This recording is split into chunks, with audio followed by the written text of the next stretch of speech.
Now fellas, I'm about to embarrass myself, but somebody gotta say it. You can find so many men's self-care videos on YouTube. From skincare routines to hair tips for every texture, shaving tutorials, and even the best fragrances and colognes to wear for different occasions. But today we're venturing somewhere your favorite fashion YouTuber won't, and that is foot care, specifically your heels. And don't give me that look, we're in the middle of summer. You know exactly what footwear is trending. Backless slip-ons and mules. And as part of the reason why this is happening in the first place, it's my responsibility to be honest with y'all, even if I gotta expose myself in the process. These are 4 days apart and only took like 20 bucks and 5 minutes of my time to fix. How did it get this bad? We'll get into that later. But if your feet look anything like my before, this is unacceptable. You deserve more self-respect than that. And my fellow straight guys know women like nice hands and feet, especially if y'all sleep in the same bed. So it's a win-win. We're gonna make sure you're confident in any summer footwear. We're going over tools, everything you need, the step-by-step process, and at the very end of the video, pro tips and why this even happens in the first place. Feel free to like and subscribe. Let's get into it.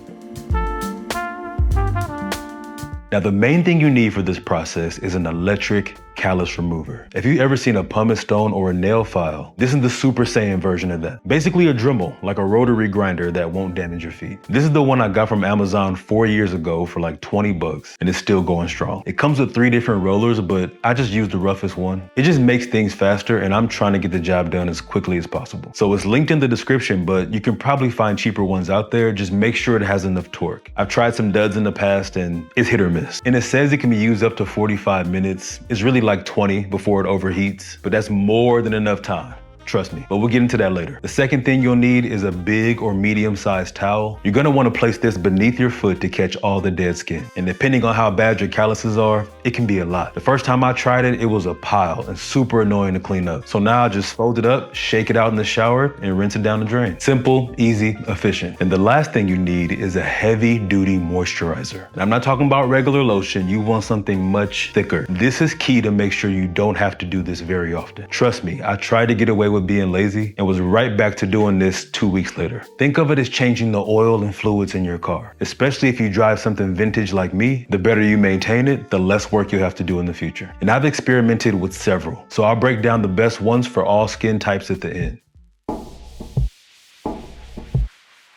Now the process is pretty straightforward. Lay your towel down, either on the floor, maybe you want a Captain Morgan on top of your toilet. Just find yourself a comfortable angle. Personally, I like to do the sit down method, get a lot less cramps that way, and I just tend to find my angles better. Then turn on your electric callus remover and get started. Going slowly over the callus area against the grain. Whatever direction the rotary tool is rotating, go the opposite direction. And you'll know you're going the right direction when you see your skin kick up like sawdust kinda. Oh, and I forgot to mention, this needs to happen on dry feet. Not after a shower, not after a workout, but beforehand. Just take time to focus on the roughest parts first, and you want to move in a horizontal motion as well as a vertical motion. You want to go 5 minutes on each foot. Personally, I set a timer on my phone to make it easier, and if it's not quite as smooth as I want, I give it 24 hours and do it again the next day. Now look, if that sounds like too much work for you, you're a grown-ass man. If you want to try to get it all done in one session, that is at your own risk, okay? That's on you. But in my experience, 5 minutes a day gives your skin time to heal. And look, I'm also very impatient and have an extreme personality. So the first time I tried this, I went in like 20 minutes. And the way that my feet were hurting over the next 3 or 4 days was excruciating. I hated it. I think I even bled a little. Yes, I had a little bit of blood. I didn't even want to wear a shoe. So please, just take your time, okay? Now for reference, I'm gonna show you again. This took 4 or 5 minute sessions to fix. Then after that, just dust off the dead skin or shower and moisturize.